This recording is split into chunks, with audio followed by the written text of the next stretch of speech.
আল্লাহ চলাচ্ছে হয়তো বা জন্য আমাদের সংসারটা চলছে, কিন্তু কেমন আছে সেটা আমি একমাত্র জানি। আমার কালকে খেলতে ব্যাগ হারাইছে, এখন পর্যন্ত আমি একটা প্যান কিনতে পারি নাই স্যার। অভাবের সংসার নিয়ে কথাগুলো বলতে বলতে যেন গলা বসে যাচ্ছিল, চোখে টলটল পানি। লজ্জায় নিজেকে আড়াল করার চেষ্টা গাইবান্ধার হাসান মিয়ার। কিছুক্ষণ আগে ঢাকার জাতীয় স্টেডিয়ামে বীরের বেশে হাজির হয়েছিলেন তিনি। জাতীয় গোল্ড কাপ ফুটবল টুর্নামেন্টের ফাইনাল ম্যাচে ময়মনসিংহ বিভাগের বিপক্ষে রংপুরের হয়ে টাই ব্রেকারে 2টি শট ঠেকিয়ে দিয়েছেন গোলরক্ষক হাসান মিয়া। চ্যাম্পিয়ন হতে পেরে রংপুরের বিজয় উল্লাসের মধ্যমণি হয়ে ওঠেন হাসান মিয়া। এত আনন্দের মাঝেও নিজের চাপা কষ্ট আর লুকিয়ে রাখতে পারেননি হাসান। স্বপ্ন তো আছে, কিন্তু ফ্যামিলির কারণে হয়তো বা হয় না, কারণ আমার ফ্যামিলিটা অনেক মধ্যবিত্ত। এই জায়গা থেকে এখানে আসি, আমার মা থাকতে পারে না, সারাদিন আমাকে ফোন দিয়ে বলে বাবা বাসায় আয়, আমি থাকতে পারি না সবসময়। আমার ফ্যামিলিতে অনেক সমস্যা স্যার, আমার ফ্যামিলি মানে অনেক সমস্যা। বাপ থাকতেও নাই ধরতে গেলে। আমার বাবা বিবাহিত, বিয়ে করছে আরেকটা ঢাকায়, সেই জায়গায় ওই মা বউকে নিয়ে থাকে, আমাদের কোনো গাইড করে না। এই কারণে আমাদের ফ্যামিলিতে অনেক সমস্যা। আমরা 2 ভাই 1 বোন, বোনের বিয়ে হয়েছে, বড় ভাই আছে, সে ফুটবল খেলে, কিন্তু ইনজুরির কারণে আর খেলাধুলা করতে পারে না। যে কয় টাকা আসে ওই কয় টাকায় মা আল্লাহ চলাচ্ছে হয়তো বা জন্য আমাদের সংসারটা চলছে, কিন্তু কেমন আছে সেটা আমি একমাত্র জানি।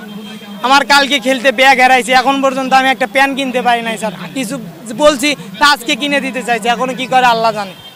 কালকে মোহাম্মদপুর থেকে আমার মোবাইল, ব্যাগ সব কিছু হারাই গেছে, চুরি করছে আর কি, সিসি ক্যামেরা দেখছি চুরি করছে। সংগ্রাম করে এগিয়ে যাওয়ার ইচ্ছা থাকলেও হাসান মিয়ার অভিযোগ, মামা খালু না থাকলে কোনো কাজ হয় না। টাকা পয়সা ছাড়া কিচ্ছু হয় না। আমি দেখছি অনেক, আমি তো আগেও ঢাকায় খেলছি, অনেক দেখছি ভালো খেলেও কোনো লাভ নাই। যার মামা খালু আছে তারাই টিকে, আমাদের কোনো টিকার কোনো অপশনই আসে না। ওই জায়গায় এত ভালো খেলেও টিকতে পারবো না আমরা। গেলে ধরেন প্রথম রাউন্ডে টিকে, কিন্তু পরে যা বলে এই সমস্যা ওই সমস্যা নেয় না। এখন বাসায় যাব, প্র্যাকটিস করব, আল্লাহ যদি রাখে বাংলাদেশ ফুটবল ফেডারেশনে খেলার তৌফিক দান করে তাহলে খেলবো ইনশাল্লাহ একদিন। তাছাড়া তো সম্ভব না, আল্লাহ যেটা কপালে রাখবে ওইটাই হবে, তার থেকে বেশি কিছু তো হবে না। জাতীয় গোল্ড কাপ ফুটবল টুর্নামেন্টে বালক বিভাগের ফাইনালে রংপুর বিভাগ ময়মনসিংহের কাছে 2 গোলে পিছিয়ে থাকলেও পরে রংপুরের অধিনায়ক রিয়াদ 2 গোল করে ম্যাচ নিয়ে যায় টাই ব্রেকারে। আর সেখানে জয়ের নায়ক হাসান মিয়া। টাই ব্রেকারে রংপুর জয় পায় 4-3 গোলে। আমি আমার টিমকে অনেক আগে প্রথম ম্যাচ যখন খেলি তখন থেকে বলছি যে খেলা যদি ট্রাইফিকারে যায় টিম জিতানোর দায়িত্ব আমার। ইনশাল্লাহ ফার্স্ট ম্যাচে 0-0 ড্র, ট্রাইফিকারে গেছে 2টা সেভ দিয়ে উইন। সেমিফাইনাল খেলায় প্রথমে আমার একটা ভুলের কারণে গোল খাইছিলাম একটা, মানে আমি পজিশনে ছিলাম না, একটা গোল খাইছি। খাওয়ার পরে আমার টিমটা কামব্যাক করছে, করার পরে আবার ট্রাইফিকারে গেছে খেলার সমতা, আবার আমি আবার 2টা সেভ দিয়েছি, দিয়ে আবার টিম ফাইনালে গেছে। ফাইনাল আসার পরে আজকে 2টা গোল খাইছি।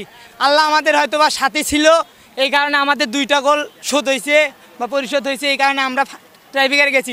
ট্রাইফিকারে যাওয়ার সঙ্গে সঙ্গে আমি আমার স্যারকে বলছি আপনারা ফ্রি মুভমেন্টে থাকেন, টিম জিতানোর দায়িত্ব আমার। ইনশাল্লাহ আল্লাহ আমার সাথে ছিল, আমি 2টা সেভ দিছি না।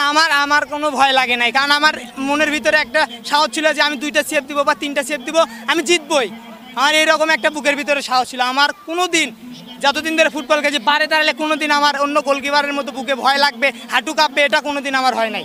কিন্তু আমারটা বাইরে গেছে, এটা আমি আন্তরিকভাবে অনেক দুঃখিত। আমার রংপুর জেলার মানুষেরা আছেন যারা শুনতেছেন আমার কথা, তারা আমাকে মাফ করে দিয়েন, কারণ আমি বুঝতে পারি না যে ওই শটটা ওইরকম, আমার পায়ের সাথে একদম কানেক্ট হয় নাই বলটা। আমাকে মাফ করে দিয়েন, আমি আন্তরিকভাবে ক্ষমা চাচ্ছি আপনার কাছে। ফুটবলে হাসানের আদর্শ আর্জেন্টিনার বিশ্বকাপ জয়ী গোলকিপার এমিলিয়ানো মার্টিনেজ। আমি আর্জেন্টিনার গোলকিপার এমিলিয়ানো মার্টিনেজকে সবচেয়ে বেশি ভালোবাসি।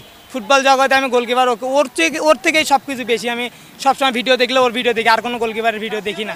বিদায় বেলায় হাসান জানিয়ে গেছেন, জাতীয় গোল্ড কাপ ফুটবল খেলে যে টাকা পাবেন সেটা পরিবারকে দিয়ে দেবেন। আমি এখান থেকে যেটুকু পাবো ওইটুকু ফ্যামিলিতে দিয়ে দেবো ইনশাল্লাহ। এসালম শিপলু, খেলা প্রতিদিন, জাতীয় স্টেডিয়াম, ঢাকা।